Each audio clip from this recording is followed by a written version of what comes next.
Bismillahirrahmanirrahim. Insyaallah.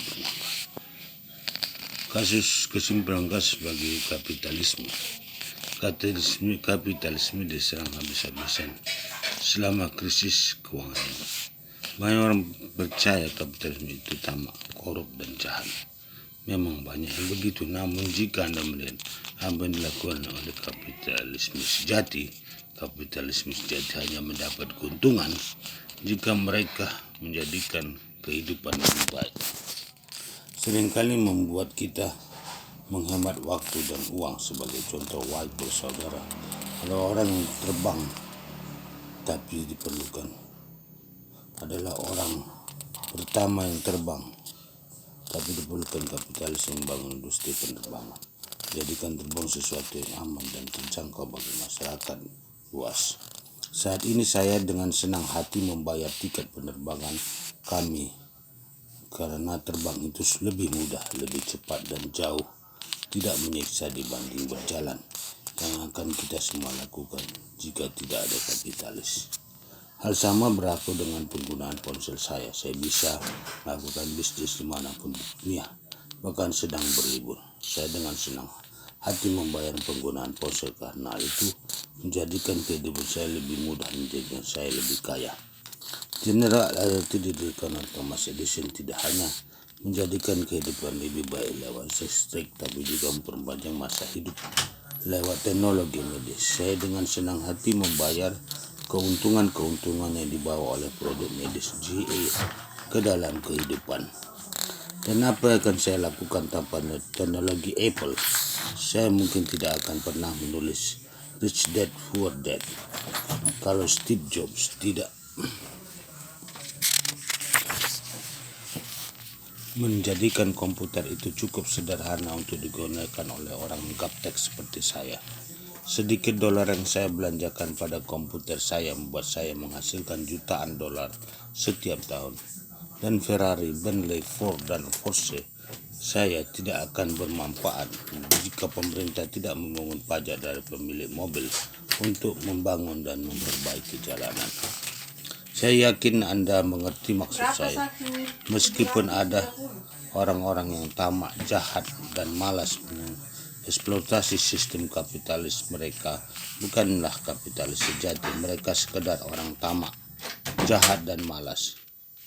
Krisis keuangan disebabkan korupsi pada level tertinggi oleh pemerintah dan bisnis, layaknya kanker. Korupsi yang dilegalkan menggerogoti serat-serat moral dunia.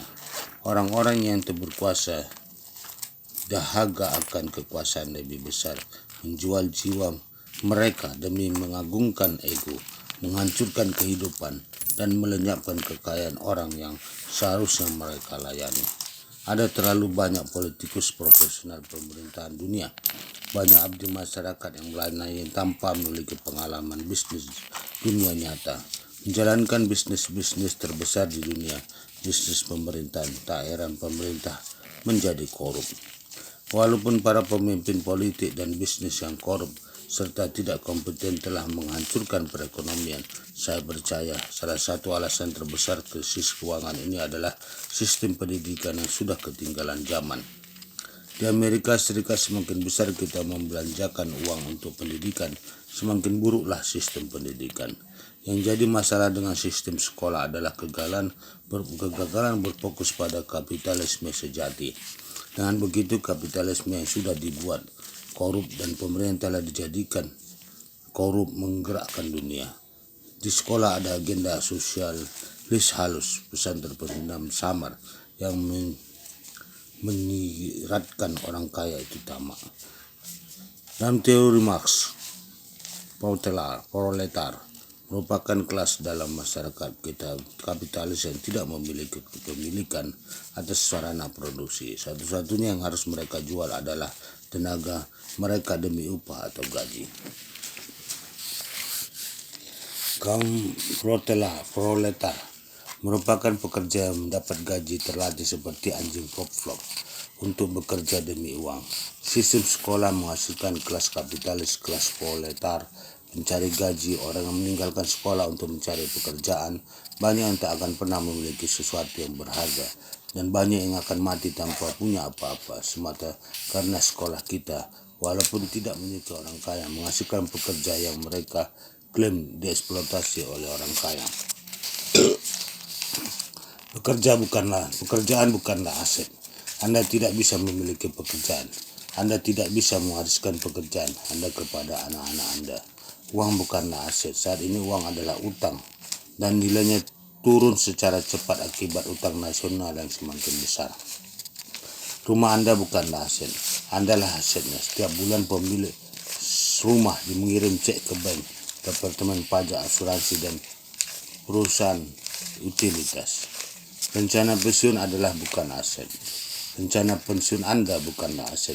Itu liabilitas yang tidak didanai. Tabungan pensiun Anda mengalir kepada orang kaya yang menggunakan uang Anda untuk mendapatkan aset mereka, aset-aset nyata.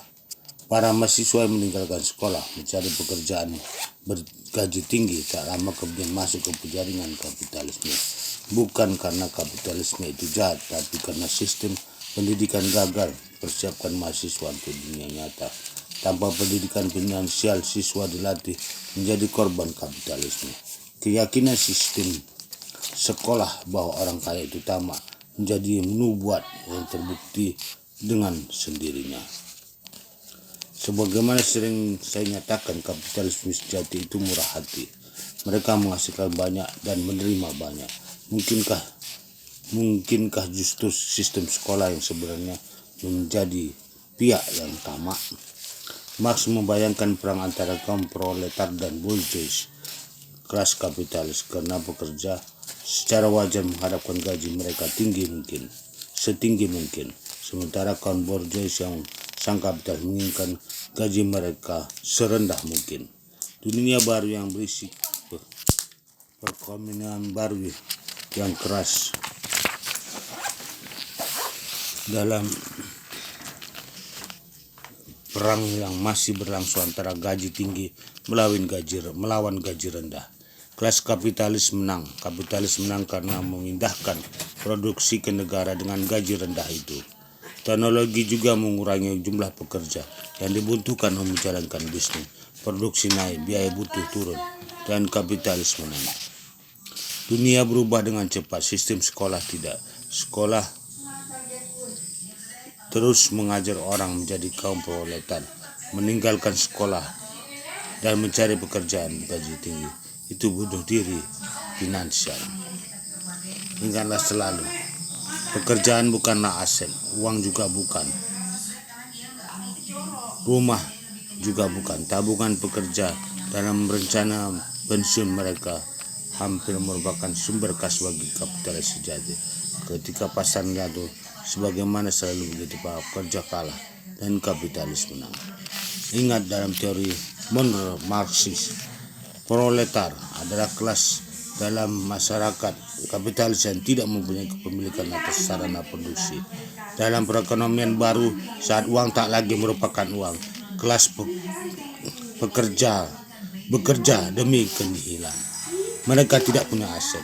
Sebagai pemberi kerja, saya kadang mewawancari calon pekerja mencari pekerja. Setidaknya kebanyakan hanya berfokus pada gaji dan tunjangan. Seberapa banyak Anda akan menggaji saya? Apa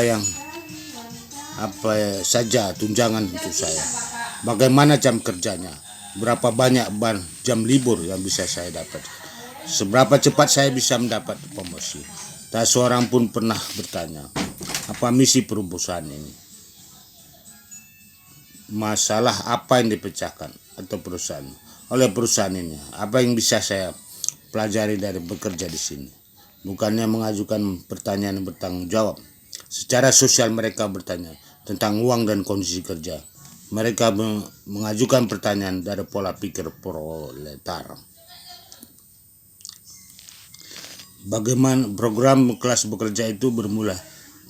Programan kelas pekerja itu bermula ketika orang tua berkata kepada anak mereka, bersekolahlah dan dapatkanlah pekerjaan bergaji tinggi, atau bersekolahlah dan jadilah pengacara, dokter, dan perancang web.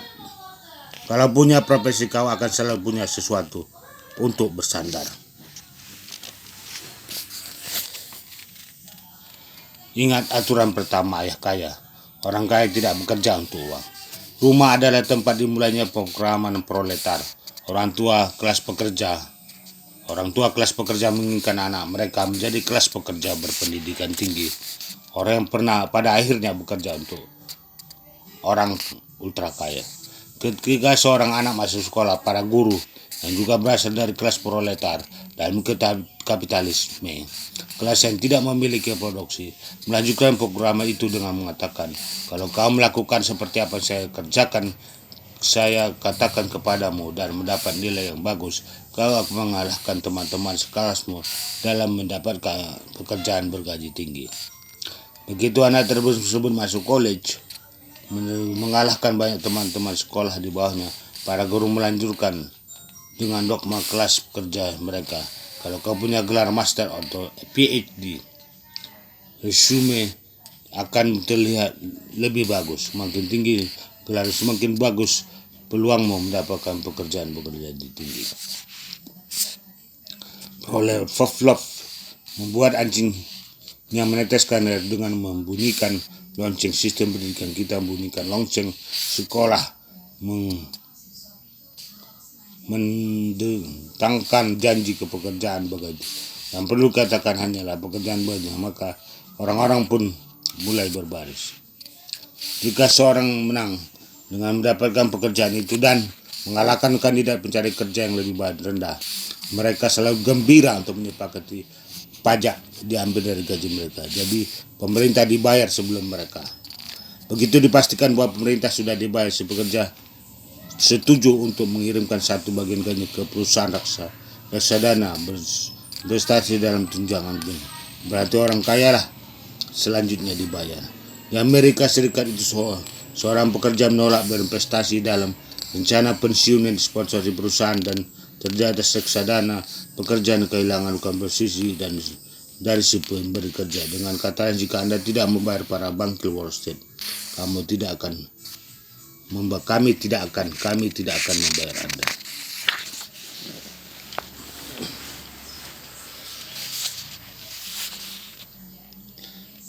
Banyak pekerja secara naif percaya kontribusi itu datang dari pemberi kerja.